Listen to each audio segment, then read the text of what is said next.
Stav is an IDF Special Forces reservist.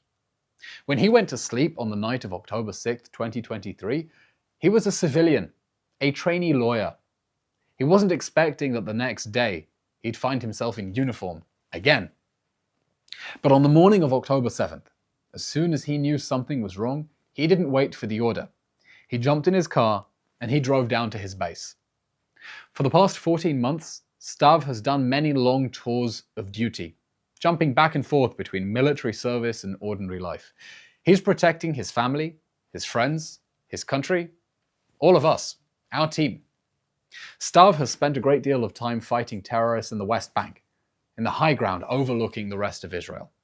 In the city of Jenin, Palestinian terrorists dream that one day they will do what Hamas did in Gaza: use territory as a base to carry out a surprise attack, massacre as many Israelis as possible, and take survivors as hostages. The Iranian regime is doing everything it can to arm, fund, and train terrorists who could take over the West Bank just as they took over Gaza, just as they took over southern Lebanon, just as they took over Yemen, and attack Israelis. Men like Stav Cohen are putting their lives on the line to make sure that what happened on October 7th can never happen again, and when he's out of military service, he's using his voice to keep fighting. Stav is a hero of Israel. This is his story. My name is Stav Cohen. I'm 29, grandson to a Holocaust survivor. Grew up in a small moshav, small community in the center of Israel. On October 7th, as soon as I understood that something big is going on, I left. And when I was on my way down south, I got the call-up order. So I was on my way to the unit, right, to the base. And the sirens kept coming, and the explosions kept coming.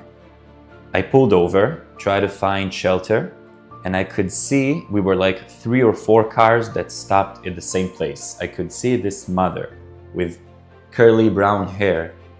She hugged her, I'd say 5-6-year-old kid. She like this, you know, she hugged him and she put her head down, and he was so afraid he tried to tuck his fingers in the gap between the shoe and her ankle. He was so afraid, you know, he tried to like hide inside of her.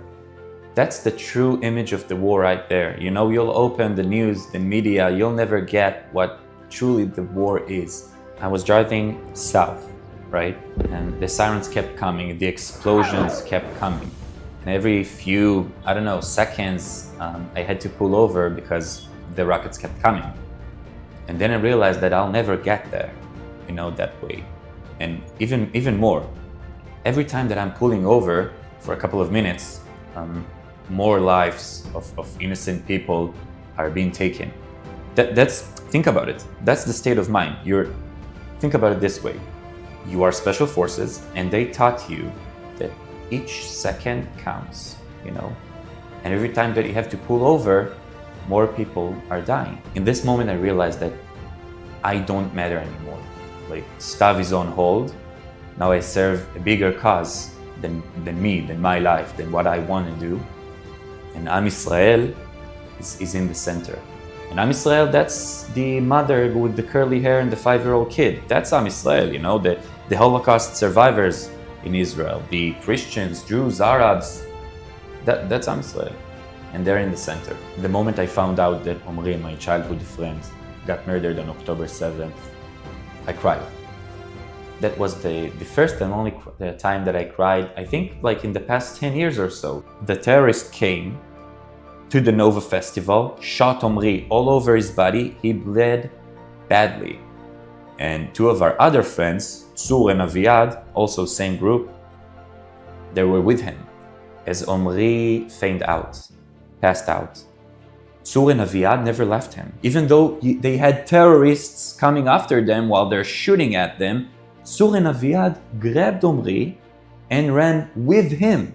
He died during that run, and they still, against every logic, you know, held his body.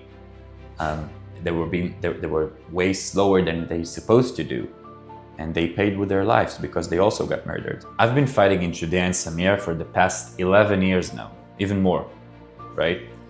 I've been fighting Hamas, Jihad, Fatah, any proxy of Iran you want, name it, they're there, and they have abilities.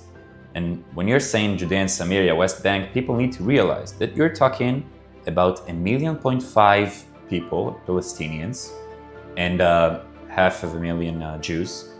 Potentially, if you'll have an October 7th from Judea and Samaria, the West Bank, in a matter of minutes, you can have thousands of terrorists in the most center cities of Israel, Kfar Saba, Tel Aviv, you name it, you know? It's way closer than the Gaza Strip to Israel, and it's way longer because it's like a strip from east to Israel. Imagine like a wave coming all to the center of Israel. And Judea and Samaria is very, very dangerous front. It's an endless front. If we weren't fighting in Judea and Samaria on a nightly basis, you'd had October 7th, October 8th, October 9th, October 10th from Judea and Samaria in the center of Israel. They interviewed me last week to this talk show called IDF Heroes You Have to Meet. And as soon as they asked the first question, I mumbled, like I blacked out. I told them, guys, this isn't right. I'm not an IDF hero you have to meet. You know, the true heroes cannot be interviewed no more. The true heroes are lying beneath the ground. When people are praying, wherever they'll be, we can feel it.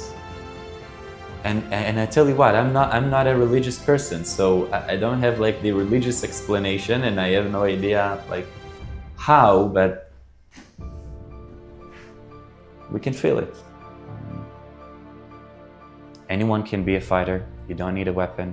Weapon will only get you this far, you know. But if we want to go all the way, we should never go fast. We should go together. We should unite, and we should stand for the truth. Post a story, a reel, talk to my neighbor. Just be a fighter of the truth.